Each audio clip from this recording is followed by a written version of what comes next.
Thanks so much for joining us and welcome to the In the Adirondack Library series. I'm Liz Bellier. I'm the Public Programs Manager here at the Adirondack Experience, the museum on Blue Mountain Lake. The Adirondack Experience Library is the largest and most comprehensive repository of books, manuscripts, maps, and government documents related to the history of the Adirondacks. Through this series, we're thrilled to bring you inside the library to explore Adirondack life, history, and culture from a variety of fascinating angles.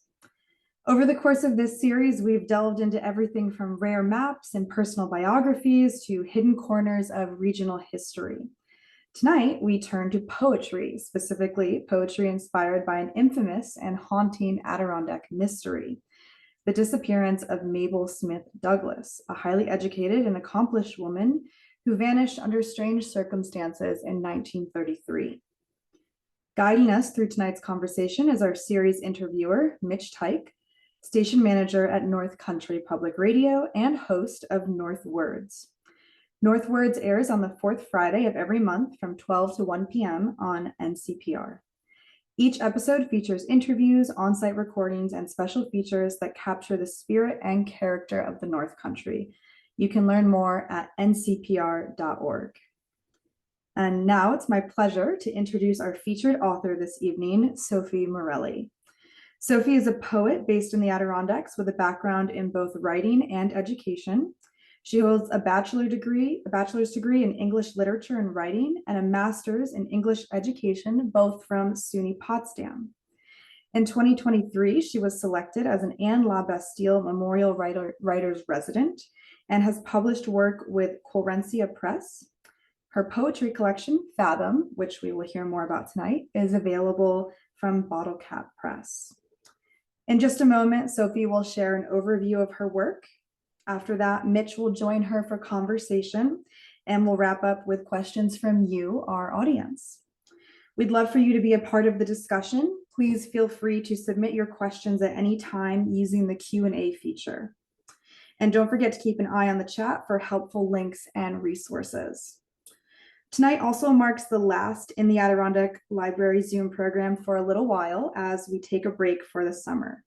So thank you so much for joining us this season. We've loved exploring the stories held within our collections with you, and we look forward to bringing you more programs down the line. Now, please welcome me and join tonight's featured guest, Sophie Morelli. Yeah, thank you so much. I'm happy to help you guys close out the season. Thank you to Adirondack Experience. So I thought the best way to kick this off is to just give a little introduction to the book, and then I'm just going to read some poems. I think that's the best way to kind of get a look at what the book is about. So like Liz said, this book is about the story of the Lady in the Lake. So Mabel Smith Douglass owned a camp on Lake Placid, and one day in 1933, she rowed her boat out onto the lake and she never returned. They looked for her, but she was not found until 30 years later, almost to the day. Some divers were in Lake Placid just looking for debris and trash to pick up, and they found her body perfectly preserved, 100 feet below the water, below the surface. So she became kind of this ghost story, this famous story in my hometown. So I'm going to go ahead and share my screen. And I'm just going to read you a couple of poems. So the first two I'm going to read you, there's my cover. First two I'm going to read you are right from the beginning of the book. This first one is an erasure poem from a newspaper article about her disappearance. It's called Drowning of Ex-Dean Douglas Feared, Woman Educator's Boat Found at Lake. Woman Dean, woman in ill health. Miss Mabel owned the boat, owns Pulpit Rock. Miss Mabel was empty, married cinderblock to neck, born again to the water. The drowning believe only in the lake. And then the next one I'll read for you is the very next poem, and it's called The Lady in the Lake. Your name sunk in our mouths, while 100 feet down you were souring. How we love the death of you, feed it to the perennial leeches. Tiny refuge town swallows your name to spit out lady. how we talk of your death and your blood and your bones, talk of the divers, so brave to pry you from your 3-decade chamber, only to watch you turn to ash. What is this but being a girl, dissolving in the hands of a man? What is being a girl but being reduced to your screams, holding your own death in your hands, and giving yourself to something with an open mouth? Usually the fun thing about reading poetry is there's some fun noise or fun snapping in between, but I'll pretend that you're all snapping and thank you, Mitch. I'll pretend that there's wild snapping going on. The next poem I'm gonna read for you. I guess warning if you're a little bit queasy, but something that I learned about in the process of learning about Mabel Smith Douglass and her story um, is that she was perfectly, when they found her body, she was perfectly preserved at the bottom of the lake. And that's due to something called saponification. It's essentially when organic matter is preserved in a natural environment in such a way that it kind of turns to soap. So that is what happened to Mabel. She was perfectly preserved, and then when the divers found her and brought her to the surface, her environment changed in such a way that she ended up kind of dissolving and just scattering due to them bringing her to the surface. So this poem is about that. Saponification is the process that occurs after death, in which fat from the body transforms into adipocere, gray and wax. Adipocere is like the scrubbing clean of a wound, of a face. Saponification is how two men looking for lake trash find a mannequin in the depths. How they actually find a woman. Her eyes closed 10 minutes ago. Last night, maybe. Saponification is the lack of doubt of identity. What we are not saying is that the men destroyed her by bringing her closer to us. The woman was her face still, was her dress and hair and perfect eyelids, and then as if to giggle, as if in frigid irony, she was dust.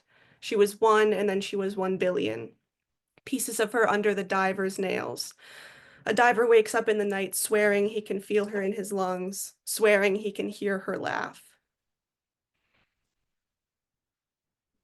And then the last one, oh yes, thank you very much, snaps. The last one I'm gonna read for you. One of the great parts of the process of writing this book was that through learning about Mabel and the adversity and the tragedy she faced in her life, it also gave me another avenue to write about experiences in my own life. So while the book is mostly focused on Mabel and her story and her family, there also are peppered in there some poems about my experiences with grief and my experiences growing up in Lake Placid and being in that area where she passed away for like a lot of my life. So this is one of the poems that is more about me, less about Mabel, more about me. It's called If I Removed the Biggest Bone in My Body. I am sick of writing about grief, man. I'm sick of the tar and feathers of it. I want to drop this suitcase. I want to be one of my aunt's cloves of garlic, fermenting in honey, stewing in sweetness for months, sugar till I'm in the belly. I think I will only write about rewatching Gilmore Girls again, again. Poems about how I am such a Rory, weird book girl. Pages about turning on all my lamps but never the big light. I'll plant marigolds in everyone's skulls. I'll walk into a room and they'll be like, whoa, I forgot what I was bitching about. And all the death and cramps and agita will fall out of their lungs like soot from a chimney. Everyone will drop 7 pounds like that. Look at the lift on those shoulders. As a poet, my only distressing question will be, why do I keep thinking I am going to perform the intricate task of degemming a pomegranate? Every week I am here with a new pomegranate and the fruit graveyard of my trash grows. Still I buy another on Sunday and I think this shows I have ambition. I would bring out my grief like the good china, so almost never, and only for those I knew could handle it. This, instead of throwing it down like some great dead fish on the table, my poems would be about my conversations with the man in front of me at the grocery store, how most conversations are ones I wish I could go back in time and redo, but aren't we all this way? Maybe these things are unfixable. Maybe we would all spend forever in our grocery store Groundhog Days, reliving interactions over cabbage and heavy cream, waiting to get it just right. Thanks. Thank you for listening to those. I thought that would be just a good kind of peek inside the book for those who are a little bit more unfamiliar with poetry or were just curious about what was going on in there. I'll spare you the snapping after that one. But first of all, Sophie Morelli, thank you so much for sharing those poems. I mean, the whole book is really powerful, and hearing you read the poems brings them alive in a way that just the printed page doesn't always. Um, you mentioned the one of the things you were just saying was you wanted to give people a peek inside for people who might not be all that familiar with poetry. But let's go even a step further back for people who aren't necessarily that familiar with the Mabel Smith Douglass story. Um, there's more than just her mysterious disappearance in this lake and then being found 30 years later. Can you share a little bit more about really the tragedy that sort of surrounded her family? Yeah, of course. And the first thing to be mentioned also is she was an incredibly accomplished woman. She was a dean at Rutgers. She did a lot of really important work in education. But as you said, yeah, her life was really entrenched in this tragedy, and it continued even after she passed away. So what I learned through research was that she lost her husband to a heart attack. She lost her teenage son to suicide. She then, of course, died. She passed away as well. And then her daughter died of suicide as well. So it's really, it's this story that kind of the more I learned about her and the more adversity I learned about her life, she had a lot of mental health struggles that she dealt with, and she actually sought help. She was institutionalized herself, like she went somewhere to get help, and the institution treated her very poorly. And in that time, so we're in the 1930s, mental health is extremely taboo. It's extremely taboo for women. Women who sought help like this are often treated very badly. It's immediate hysteria. They're often like locked up. It just wasn't a helpful place um, to seek help. So it was something very challenging, but she tried to seek help anyway. Um, but yeah, that was something that was really shocking to me, was learning that it wasn't just this isolated incident of what happened to Mabel, but it was her whole family kind of, that it was almost like a curse. Yeah. When or maybe why did you start thinking more deeply about the circumstances around Mabel and start doing this research? So the idea for the project as a whole, once I was out of school and I wanted to start taking writing more seriously, I had this, it is really, it's like a disease. I'm sure if anyone who's watching is a writer of any kind or writes poetry themselves, I just was in this phase. I was always only ever writing love poems. Oh my God. And I thought I have to be capable of something more than just like writing about mediocre men I know. Like there has to be more. So I really saw out. I was like, okay, I really want to work on my craft. I don't want to just be writing about what I'm feeling at the time. I want to do work that feels valuable. Not to bash people who write love poems. I love a love poem, right? But I felt like I wanted more for myself.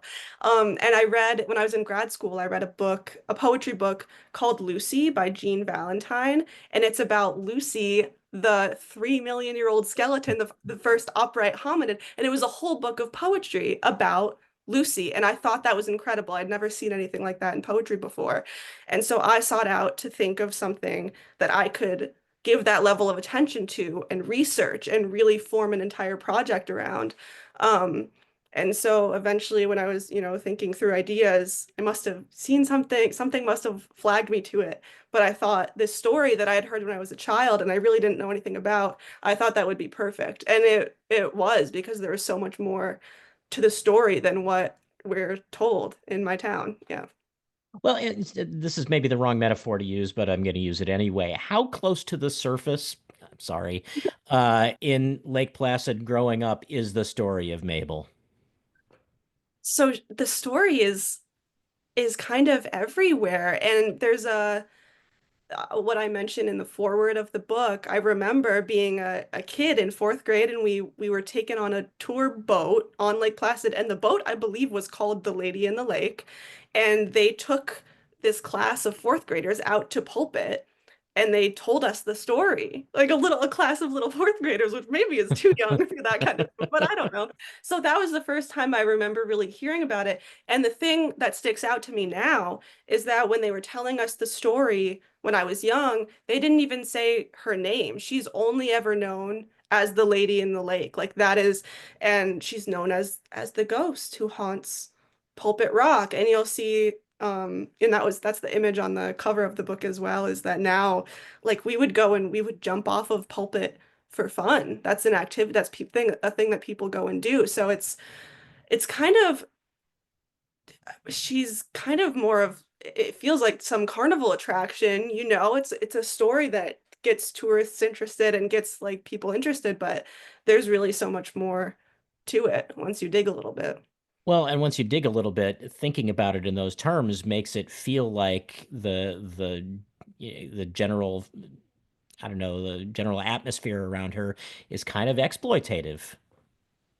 Yeah, absolutely. Definitely. And that's one of the reasons I thought kind of a different perspective was so important. There is another book that exists about the Lady in the Lake, but it's very well known, but it's very clinical. It's mostly about what happened, the process of finding the body, what happened, the autopsy. It's very clinical, it's very fact-based, which serves its purpose.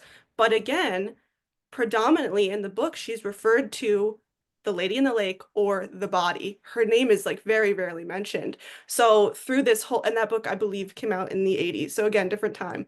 But yeah, her whole history since her passing has kind of been more of a spectacle, more of an attraction. You know, something to kind of be ogled at and then forgotten. So I thought it would be valuable to have a different perspective out there.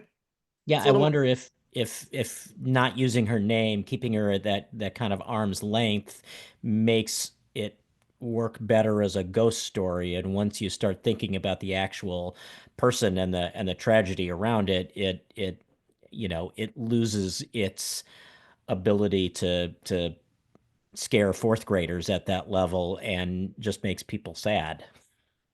yeah, I agree. It's definitely, yeah, because if they went too far into her story, it's not fun anymore. It's tragic. It's a bummer, you know? So I'm sure that, you know, that distance is on purpose. And also the fact of her passing, you know, mental health, talking about mental health in her time, in the time that, you know, any other publications have come out about her, it was extremely taboo to talk about to the point where when her death was advertised at first, they were trying to frame it as if it had been a murder, that as they were like investigating foul play. But, you know, when her body was found, in that first poem it mentions, there was a cinder block that had been tied to her. You know, it was very much intentional, but you know, a lot of the publications, they wanted to take any route possible other than explaining the truth that it was suicide, you know, so I'm sure that carries through as well. Well, and there was one of the poems that you write really got me thinking about it in different terms, like the notion that drowning in a lake is a much different scenario than drowning in the ocean. There are many more conscious decisions that go into to killing yourself by trying to drown yourself in a lake versus, someplace where there are waves and tides and undertow. Yeah, exactly. And I was thinking about that a lot while I was writing it. A lot of the book was written, which we'll talk about, I'm sure, at Twitchell Pond. So I was on a body of water, on a camp on a body of water, and I would go out on the dock and I would be writing, and the water would be so still. It's like glass out there. And it really made me think, like, yeah, of course, you would really have to have an intention here because everything is so calm, it's so still. You would really have to be the disruptor in that situation. You know, it's not like the ocean where you can get pulled under. There's not an undertow. There's not anything vicious in Lake Placid as far as I know of. There's not any alligators in there. So yeah, it makes you real, even being near a lake or a body of water like that makes you realize like it really had to have it was intentional. There's no other way. Yeah.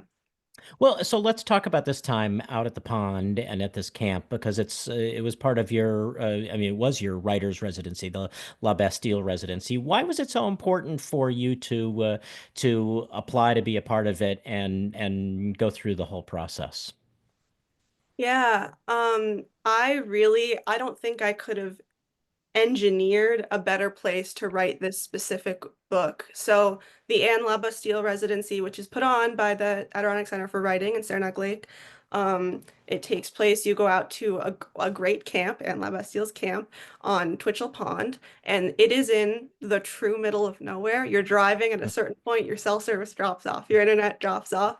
There's some Wi-Fi at the camp, so I could research, but you're really pretty cut off. Even the neighbors are pretty far off. So, but I was in the wilderness in of course a beautiful camp, we're not roughing it out there by any means, but you're out in nature. And again, I was on this body of water and I would go out and sit on the water. And it just felt like a parallel to where Mabel was, the day that she passed away. And it was autumn, so like the leaves were different every single day. The foliage was changing. I was just really like immersed in the Adirondacks, and that I think made me have the ideas like we were just talking about with the lake versus the ocean, like being out in that environment really facilitated the writing of a lot of these poems because I felt like I was in the same environment that Mabel was in when she died. And you're out there for how long? 2 weeks. Um, 2 weeks, it's a lot of time, and at the same time, it's not a lot of time. Because I'm sure when you're writing poems about mediocre men, they come to you. You can't always predict when a love poem's going to come to you. How do you deal with the pressure of having to make sure the muse is present while you're there? I mean, it's one thing to have the setting be right, but it's another thing to feel like writing a poem. Yeah, I think it was just the fact that I mean, you get there and it sounds like a dream, and it is eventually, but you get out there and you realize I have 2 weeks and my only responsibility for every hour of every day is to write. You have 10 hours of daylight stretching out, and your only responsibility is to make something. So it was me and five other there's six of us, six residents, and that was so terrifying at first. We were all so freaked out, but you settle in and you find the system that works for you. And then it is a dream because you get to focus on everything I wrote out there felt so intentional because I had the time to write it and go back to it and go back to it and build on it. And there was a quote that one of the other poet resident kept saying, and I don't remember exactly what it was, but he was saying like you can't guarantee you're going to be struck by lightning, but you can go and stand in a field with a metal pole and it helps. So we were just the fact that you could be there sitting at a desk or like sitting on the dock, sitting outside, sitting with a pen in your hand for that amount of time. I didn't need to wait for a mediocre man to do something dumb so I could write a poem. I had the material and I had the time, which was incredible. So I had the time, which I think that's important because this project feels really precious because it's not about me. It's taking somebody else's life, and making something out of it. So I think having that amount of time, although it spooked us a little bit at first, definitely once I, kind of found the rhythm, it was so valuable. I think when you give yourself the time to write, not that everyone, is extreme privilege to have that amount of time to sit and write, but if you give yourself any amount of time consistently, I think it's really incredible what you can make or what can come out of that. I imagine at some level when you first get there, there's a fear that it's going to be Jack Nicholson in The Shining, and you're going to be looking at this blank page and writing all work and no play makes Sophie a dull girl. Yeah, definitely. No, and that was that was the fear because you say a thing that writers do is that, oh, I'll get to it. I'll have when I have more time, I will work on that novel. I will do that project. But then what happens when you have the time? Freaks you right out. But that's what was great about having all of this space, but also a small community of writers as well, is that everyone had their own process, and some people were already really, really tight into what they liked in a writing process. So one person would be really writing manically at his keyboard for 7 hours of the day, and another girl would say, I'm going for a 3 hour walk, and then I will come back and I will write. And another one wrote really late into the night and like slept really late. And so like just everyone had their own process. So seeing that and giving myself the permission to kind of figure it out for myself, that helped me also carry a better writing process into my life after the residency was over too. And so in that continuum of one person sitting at their keyboard for 7 hours and one person going for a 3 hour walk and writing when they got back, and one person, uh, I forgot what the third person you mentioned Really was weird. doing. Yeah, writing at 3 a.m. Yeah. Yeah, writing at 3 a.m. Exactly. Where were you on this continuum? What was your process like while you were there? Yeah, definitely, yeah, definitely again took a little bit to figure it out. Have to split up the days. It takes a little bit of practice, but I would get up. I was a pretty early riser there, so I was lucky to wake up before a lot of people, not before everyone, but I would go out. Like I said, there was a dock off the camp that went out onto the water. So I would first thing in the morning go out and I would just sit on that dock and I would just watch the mist come off the water, and there were like you could hear loons. It was, if I could do it every year, like I wish I could bottle it. Like it was just amazing. So I would go out there and I would spend the morning writing. I would just kind of brain dump and like sort through things, write for the morning. And then I would spend some time either reading or listening to audiobooks, just like consuming other people's work. I found that that helped me balance it out. What I was researching was very morbid and very dark, so I needed to kind of get out of that funk at some point during the day. I listened to a lot of David Sedaris audiobooks while I was on residency, which was a great balance. And then in the later part of the day, I would do research. So I would look up more about her life, her family, if there were any current ties, anything like that. And then that gave me a lot of fodder for the next writing session. Um, and we also shared our writing every day too, which was really helpful. It helped us work out anything that we were having issues with too. Let me ask you a little bit about craft, because the work of a poet can sometimes seem pretty mysterious. We might all have this image in our head of the poet who, scribbles down a few lines and crumples them up and throws them in the fire, and a lot of self-loathing going on. Apparently, a lot of mediocre men. Um, but how, when you start to write something, how do you decide what the poem is going to look and feel like? You started by sharing what I think is called an erasure poem. How do you decide the form a particular work is going to take? What's right for an erasure poem versus what's right for iambic pentameter versus what's right for, any number of other forms? Yeah, that's a great question. I think sometimes, especially for this book, when I was focused on one subject, and there was a lot of research, so this one did provide some great material for things like erasure poems, and I think that helps connect the story to what you're making. So I think sometimes I did set out for within a particular form in mind.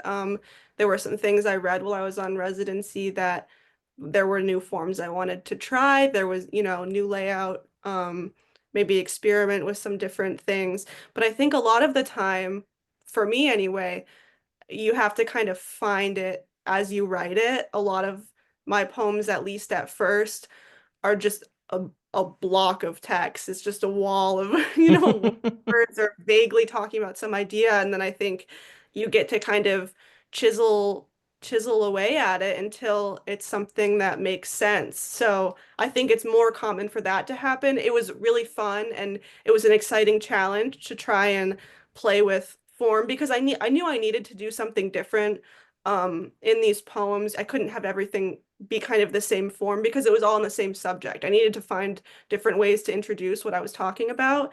But a lot of the time I think it just starts as the words and then kind of as you hone it in and figure out what works and what's not working. And the hardest thing for me that I find is finding my way into the poem. So starting, a lot of the time I'll have 10 lines that actually are not really needed, but you need to have them there at first so you can work through it and find, where the meat is. So I think the form is more of an experiment. But a lot of the time the poem will tell you, I think, which sounds very woo-woo, but I think it does. I think it finds its way kind of once look at it enough. Um, we have a question, and I was actually just about to remind people that you don't have to sit on your hands throughout the entire hour. Feel free to use the Q&A to ask questions as we go. And Cheryl asks a really good question. I mentioned this, and you mentioned it at the beginning, the idea of an erasure poem, but not everybody knows what that is. So can you explain what an erasure poem is? Sure. So an erasure poem is a poem that uses only text from another body of work. So, for example, that first poem that I read to you, only contained words in the specific order that they appeared in a newspaper article about Mabel Smith Douglass's passing. And you can play with it. A lot of people, if you're a true, they're also called, I think, blackout poems, if you've ever seen those. But if you're really true to form, you're taking them and you're crossing out what you don't want and only leaving specific words or phrases that you would like to use. Um, and sometimes I end up moving them around a little bit, but that first one that I read to you was true to order, so it was only specific words and phrases in the order that they appeared. So it's a And, really fun and interesting form, yeah. well, and again, this is a terrible metaphor, but it's like the opposite of, one of those stereotypical movie hostage notes that's made up of words that you've But cut what? out of something and pasted to create an entirely new sentence. This Yeah, is exactly. the reverse of it. Yeah, so it's just taking what you want. Yeah, definitely.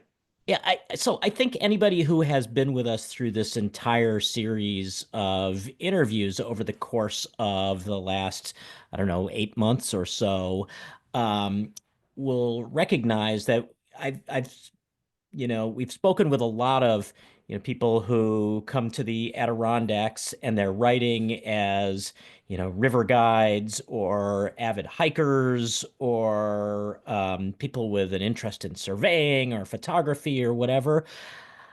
What was it like to grow up as a budding poet in Lake Placid? That is a good question. I mean, Not that you couldn't, have pursued these other things at the same time, but Lake Placid isn't known for generating poets necessarily. yeah. Um, I mean, so I always knew from a young age that I wanted to be a writer. It was kind of the only thing that I knew I wanted to be. Actually, I did want to be, the guys, when you go to the grocery store and the guy picks out your lobster and he gives you the lobster. That's what I wanted to be first. And then I wanted to be a writer. Those were the two things that I knew. But I didn't know, even late into high school, what's the avenue to being a writer? How do I do that? I didn't really know the way in. But I was exposed to a lot of writing and poetry through classes I took in high school. I was assigned like a poetry project in high school, and through that, I found these videos of spoken word poetry, and I was like, "Oh, this is it! Like, this is how I do it." And actually, we were talking about Paul Smith's before, but there's a writing retreat kind of that happens for high school kids at Paul Smith's every year, where the Adirondack Center for Writing brings in these amazing spoken word poets and you write with them for a couple of days and they teach you how to, write in different forms, and they perform for you, and then you get to perform. And because of that, like, and programs like that, so really I owe a lot of my writing career to the Adirondack Center for writing. So if you're not checking them out, you should be. But this, like, the small town gave me the opportunity to do all of these different things. And I think I was in a really great area where there were like poetry contests and like things where that was nurtured. I was learning a lot, and I was also getting to practice. Once I found a thing that I really loved, there were a lot of places for me to try it out. There was a lot to learn. There were people who wanted to help me. Um, I My mom was the librarian at Lake Placid for many years, and she, you know, fueled my excessive reading habits, So I felt once I found something that I could really like sink my teeth into, I felt like that was really nurtured. I felt like it was something that was supported, and that was one of the reasons I love living in a small town. Once people know that thing about you, people were saying, here's where you could submit a poem. Like, will you write a poem for this? So even though I was in my very early stages and everything was very rusty and I didn't have the hang of it yet, I didn't care because I was just writing all the time, and I had people who were encouraging me to write all the time. And that's pretty remarkable because I've noticed certainly, and I think a lot of people notice as you get older, the self-editing gene starts kicking in, and you think, well, I could do this, but it won't be any good. And it sounds like you got into it at just the right time where I'm not saying you should have been a self-editor, but you didn't feel constrained by your own standards or expectations or whatever.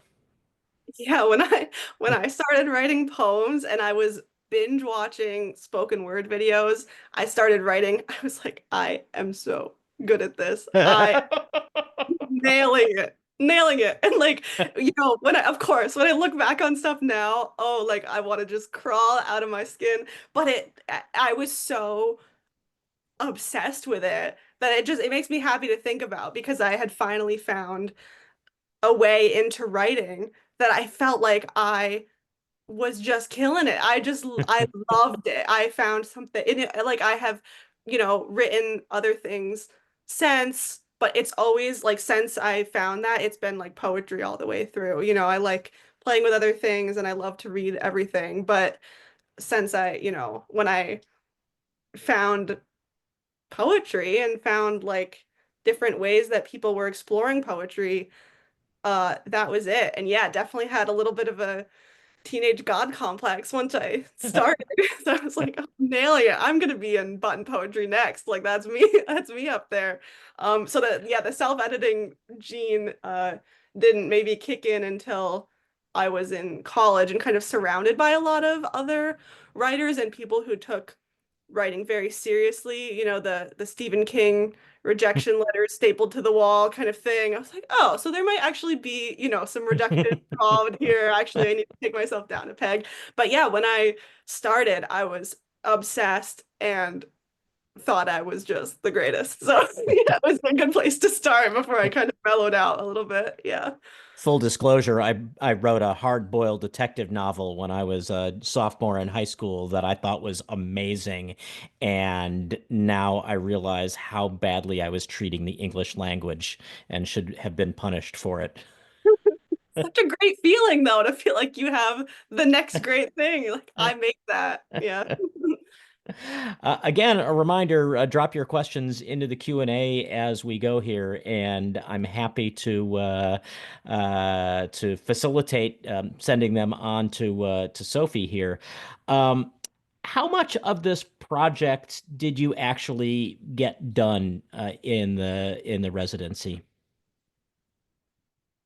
Most of it. I mean, I pitched the project on my application for the residency. That was what I wanted to do, but I think I had maybe just 4 or 5 poems done at that point, if that. And those were, of course, reworked a lot.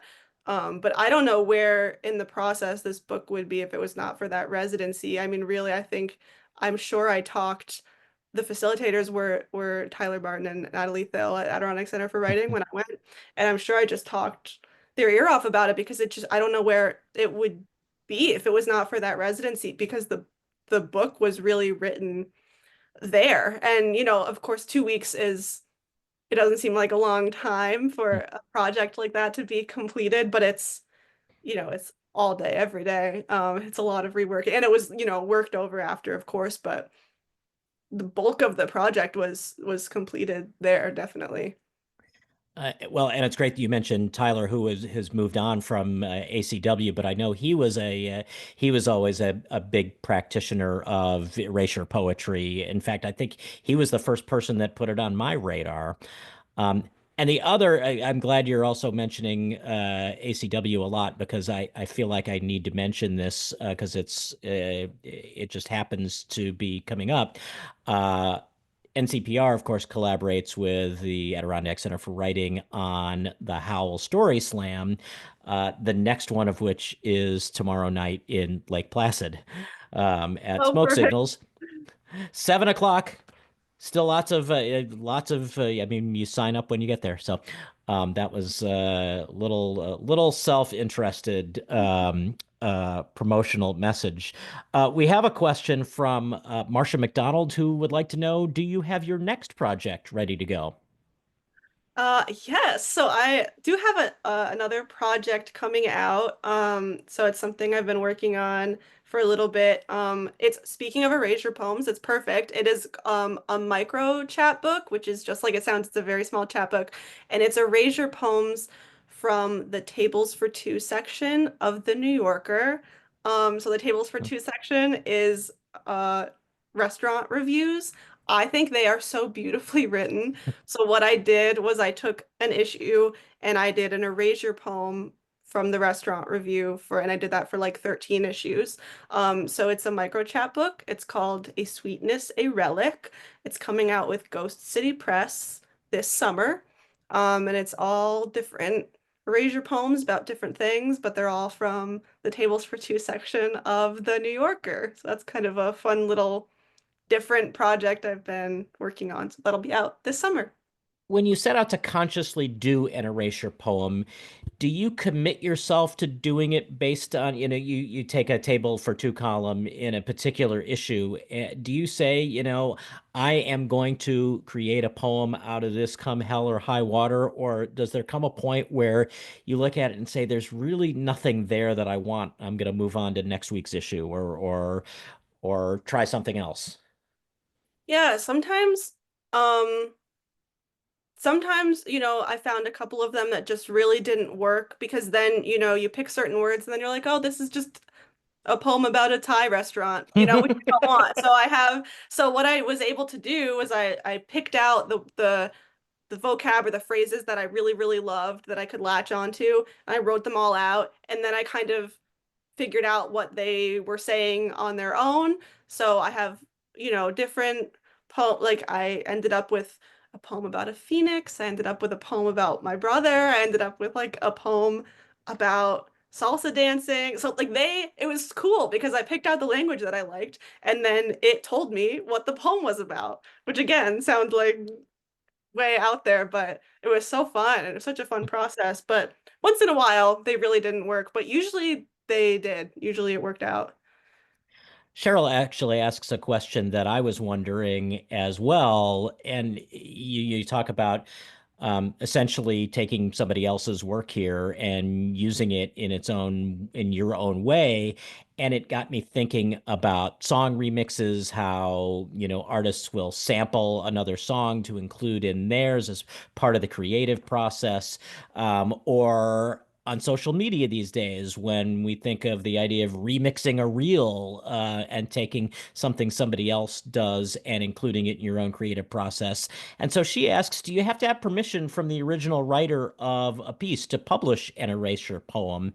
And I would imagine that's especially an interesting question because you're taking, very contemporary writing in the New Yorker and using it to inform your own poetry. Yeah, I think that's a great question. So what I personally did, all of the I just asked. All of the columns that I used were from a woman named Hannah Goldfeld. Um, and I thought of the same thing because, and another thing that was important was that, I think you really have to make sure to obnoxiously credit the person who's you are using, right? So she's credited all over the place, but I ended up sending her the project and I said, "Hey, this actually got picked up for publication? Like, do you mind? Like, is there anything I have to do?" She said, "No, like whatever, it's totally fine." So maybe under certain circumstances you do need special permission. I was careful anyway. I think it's always good to ask. I think there would be nothing worse than just taking all the credit for, something else that you use. So she is obnoxiously credited in the book. But I did just go ahead and ask. But erasure is a newer form to me, so maybe someone else would know better than I, but I think it was always good to ask, always good to credit. Did you get any feedback from her? Um, Not really, because I think her assistant emailed me. It was very short. But listen, listen, if I was writing for the New Yorker consistently, I don't have time either. So I was happy to get anything back at all. She said it was fine. Thanks for the project. Have a good day. So I said, that's good enough for me. Yeah. It's a shame that the poetry editor of the New Yorker didn't take a look at it and say, Oh, this would be a send it really along. great meta project. Yeah. So just push it along. You have to know people. But Is the poetry editor of the New Yorker on the line with us now? yeah, I'm sure No? they're Okay. watching.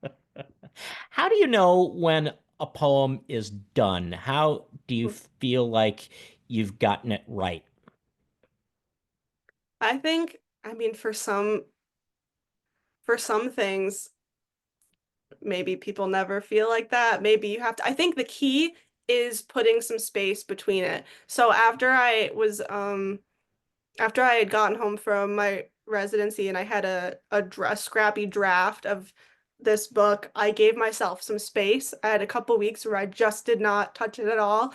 And because when you're when you're in the middle of it and you have a poem finished, you do have a moment where you're like, this is the best thing that I've ever written, and this is the best thing that has ever been written ever. But so you have to be able to come back to it with an eye that's somewhere between that and somewhere between thinking like, oh, I need to scrap the whole thing. Actually, this is just I don't even know what I was thinking. Just awful. So you have to fall somewhere in between there. And I think the key is giving it a little bit of space so you can come back to it with a fresh eye and be like, okay, I think this looks complete. This says what it needs to say. Or, um, I think actually this could use some tuning. Here's something that I really didn't see before. But what helps me with that is sending work to people, having other people look at it, both writers and non-writers. I sent this when I was trying to send this book out to get published. I sent it to both people who are like writers and teachers in my life, and also people who like barely read poetry. I just wanted to make sure it was something that was accessible um, to people. And so sending it to the writers and teachers in my life, that helped me fine tune it, helped me find like little inconsistencies with form and structure and everything. And then sending it to people who were not familiar with poetry, that helped me decide like, oh, this is really done because someone, found it and it said something to them and it works. Is this book in the Lake Placid High School library now? I don't know, actually. I would assume it's at the bookstore in Lake Placid. I'm not sure. I'll have to look. I'll have to check into that. I don't know. I should know that. Uh, a couple questions for you to field. One from Valerie, who wants to know, how do you handle cringe in your poetry today? I love that question. Um, because I think that's a big thing in poetry, and it's a big thing for people who are writing poetry themselves, is that there's this voice in you that doesn't want to write about the vulnerable thing, doesn't want to write about the exposed thing. It's kind of like when you're writing in your diary and you feel like someone is going to read it at some point, so you like write something different. But I think one of the challenge of poetry is just pushing past the cringe, because that vulnerable thing is really worth it. I mean, that for me personally, that's one of the things that really got me into it was listening to these and reading these contemporary poets Um, Poetry, I think, is taught in a lot of ways as kind of one thing, kind of narrow. It's written by one type of person and it's about a couple of things. But once I got into these contemporary poets who were writing about death and sex and disease and race and just like everything, all of their like most vulnerable pieces of their lives, I think that's what actually makes poetry that resonates with the most people. So I have a lot of experience writing cringe. I write cringe all the time. And I think it's just a matter of, is this cringe to me because it's my life and my experience, but is somebody gonna love that? Because there's lots of stuff that I read that I'm like, I know that was hard for them to like put down on a page. I know it was physically painful for them to write out, but I love it. That's why I love it. So, not that you always have to be, writing for an audience, but I think the challenge is to push past that itchy thing in your brain that's telling you to kind of pull back a little bit. I think the more fun option to explore is pushing past it and seeing how far you can go into that memory or that story. Because I think that makes the best art. Embrace the cringe. Totally embrace the cringe. That's poetry. That's all it is embracing the cringe. That's what it is. You mentioned the contemporary poets that you read. We had a question actually asking who are some classic and contemporary poets that you find inspiration from? Yeah. So I went to school for literature and writing. I got to appreciate the classics, of course. I have been an E. Cummings fan since I was very small. My grandmother's a big Mary Oliver fan, so I'm a big Mary Oliver fan. Um, and then a lot of the contemporary people I read a lot. Everything from a poet named Olivia Gatwood, who's actually getting bigger now, which is cool. But her last book of poems was all about her experience with consuming a lot of true crime media and how it's like affected her life and how it's influenced how she feels fear, which I think is so interesting. Um, John Sands is a poet who I met when I was a little high schooler through that workshop at Adirondack Center for Writing. He's incredible, an incredible performer, incredible poet. Um, Danez Smith is another poet who I really love just because they're a poet who is writing through the cringe all the time, just the like most vulnerable pieces of their life. That's all their books are about. Ocean Vuong is someone who's very, very popular right now, and again, just someone who like takes the very delicate parts of life and kind of writes through them. So that's who I was reading at residency when I was writing this. Anthony actually had a number of questions that he suggested, and I want to focus in on one of them. He was asking, can reading or writing poetry be therapeutic for people dealing with things like illness, death, or adversity? How do you see poetry as part of therapy? Yeah, absolutely. I mean, I think that was a lot of what I did when I was writing in college was I was having big feelings, having things that were happening to me that I didn't really know how to work through, and so I was writing through them, and that really helped me kind of sort out how I was feeling, what my thought processes were. And I think that's especially true with, again, I joke about the mediocre men and the love poems, but that was how I was working through stuff, was writing through it. And again, I have a lot of writing that's about grief, and I did a lot of writing about grief while I was working on this project. Edith Edith Douglass is Mabel Smith Douglass's daughter, who of course lost her mother. I lost my mother when I was young, so there was a lot of parallel. And so I was thinking a lot about grief and the grieving process.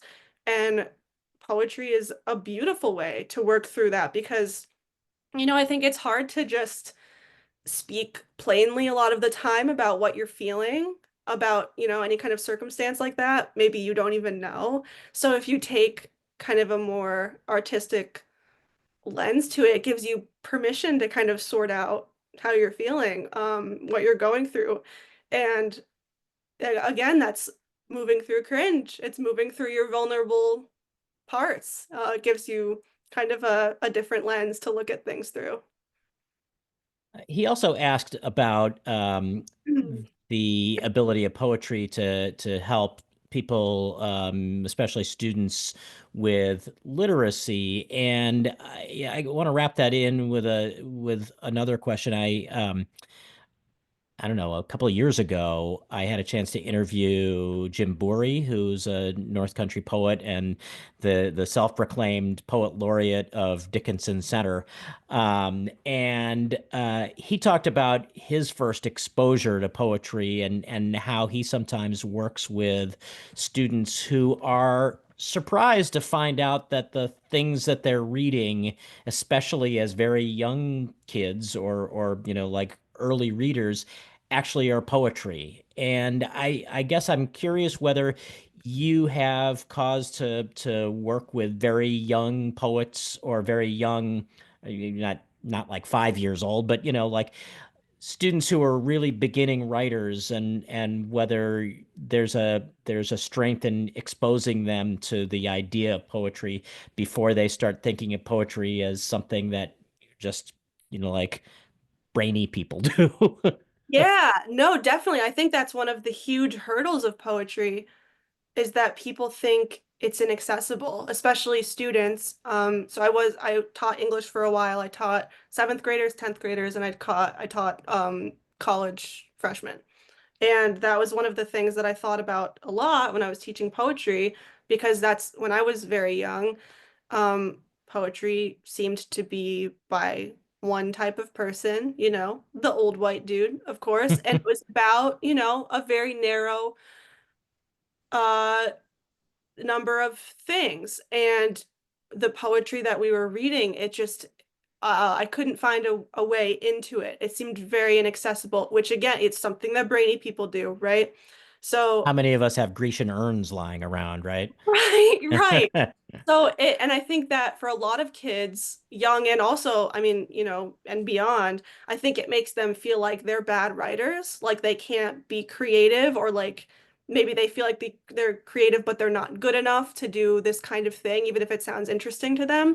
So I think that's why showing them, when you're teaching, not only different kinds of poetry and not only like contemporary poets, but also different spins on classic poetry. Something that I loved doing with my college freshmen was that we talked about Edgar Allan Poe a lot and we read The Raven, but I also showed them the Simpsons version of The Raven. So it's just about making it. And with poetry, the gap is larger than it is with like a novel or a short story, I think, because it's so much easier for the student to feel separate from it. So I think you just have to find a way to kind of meet them and show them that actually, if you're writing a poem, you're a good poet, you're doing it, you're expressing it. So I think showing them, even how lyrics are poetry, how like a lot of things, in their life are poetry, and just the many ways that a poem can present. It's not just this like strict meter. It's not this strict number of subjects. It can be anything. There was a like joke that we would say on I'm talking about residency so much, but it's just like it was amazing. So, but there was a joke that we would say on our residency all the time where we would be like, that's a poem. Like we would be reading menu at like whatever weird restaurant, like that's a poem. Someone tweets something like that's a poem. Like you can find it everywhere. So I think, it's taught, poetry is taught and it's viewed as like something very inaccessible, but it's one of the most accessible creative things that you can do when you really get into it and it's presented to you in a way that resonates. Do you feel like coming out of residency, you were like one of those people who comes back from France and is suddenly talking in an accent? Yep, that was I was, and still when I talk about insufferable, it's such a like writer trope when I was on residency. But it was, I mean just it just was so great. But definitely I need to check myself a little bit the amount that I talk about it for sure. Anthony also asks, what do you think about haiku and its role in poetry? Yeah, I had a professor in college who had a degree in haiku, had gone and studied haiku under masters, and of course, to me it was not a simple form, but because it's very difficult also, but just a very condensed form. So, um, kind of exploring again all of the things that you can do with that very limited amount of text. I think is really cool. It's not something I've played with a lot, but it was cool to learn about. It's cool to read. I think there's a lot of haiku in in Adirondack poetry specifically. I think haikus play really well with nature and wilderness poetry. But I think yeah, I think that's a great exercise, kind of packing all of that meaning into such a limited amount of words. Amazing to think of the concept of haiku masters, which sounds a little like a reality series on the CW or something. They kind of seem like they'd have like swords or something. Yeah. Right, right. Thanks. Um, and we're running out of time, but one of the things that I wonder a lot about poets and poetry is the dynamic between writing poetry for yourself and writing it for the people you hope will read it. Are there some poems that you as a poet write not expecting anyone to ever read, or is everything that you write written with a particular or any audience in mind? Yeah, I think it depends on the poem. Like for example, like writing a lot of these Fathom poems, the goal was to be able to communicate a story to a lot of people. I wanted it to be something that was, widely seen. But a lot of poems, maybe start as something where I'm just, working through a feeling, working through a thought process, working through an experience, where I think it's not gonna really have anyone else's eyes on it. But then, like we were talking about, it's that writing through that kind of like itchy, uncomfortable, cringe feeling. And that's actually the case for that poem. If I removed the biggest bone in my body that I read earlier, that was a poem I wrote in a, state where I was just kind of working through the like a process of grief, working through a feeling, but I felt like it was so relevant to what I was writing with the Fathom poems. So that started off as something where I didn't think that was going to have anybody's eyes on it, but then it ended up in the book, and I think that I was pushing through something vulnerable, and it makes me a little nervous, of course, for people to read things like that. But I think that's what stretches other people to write about, things that are uncomfortable. I think that's how it continues. So you got to the end of the project, and then this book, this chapbook, shows up in your mail or however you get a delivery of chapbooks. Did you then sit down and think, this really is the best thing that I've ever written?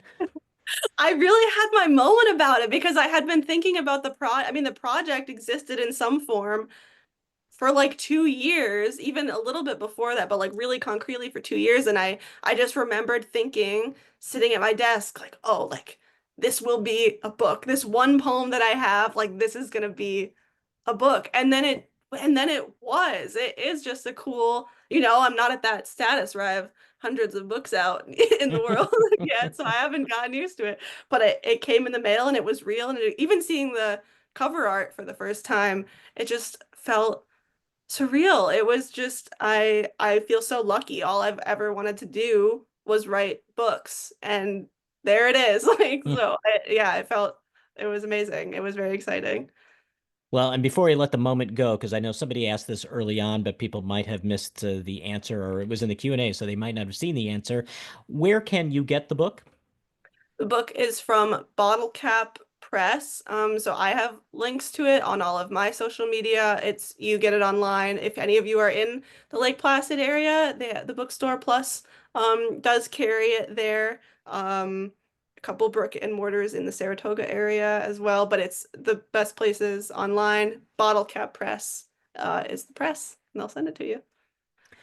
Well, Sophie Morelli, it's a wonderful collection, a delightful conversation. Thank you so much for being so generous with your time, and congratulations. Thank you very much. It was great to talk to you. Thank you. And let me throw things back to Liz Bellier at the Adirondack Experience. Thanks, Mitch. And thank you all so much for joining us this evening and for being part of another fantastic season of In the Adirondack Library. A huge thank you to Mitch Teich for his thoughtful and engaging interviews throughout this series, and to Sophie Morelli for rounding out our season with such a compelling and poetic journey into Adirondack history. And while this series will be taking a break for the summer, the Adirondack Experience has plenty in store for you. Our open season begins in just a few weeks on May 23rd, and we will be open 7 days a week through October 13th. From programs to special events to exhibits, there truly is something for everyone. So you can explore our full lineup at theadkx.org. And just because it's kind of coming up really soon, I wanted to mention that with Mother's Day coming up this weekend, we have a fun and meaningful workshop that you won't want to miss. Our Moonlit Beads and Tea Leaves workshop is happening this Saturday, May 10th. So whether you're celebrating with mom, spending time with friends, or just treating yourself, it's a really lovely way to spend your afternoon and a great chance to get a sneak peek of our campus, some of the updates that we've made just weeks before we open to the public. So details and registration are available on our website. We will be back this fall with more authors and stories from around the region, and we look forward to continuing the series.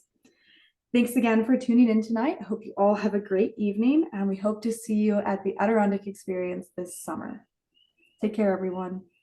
Thanks, everyone. Thank you so much.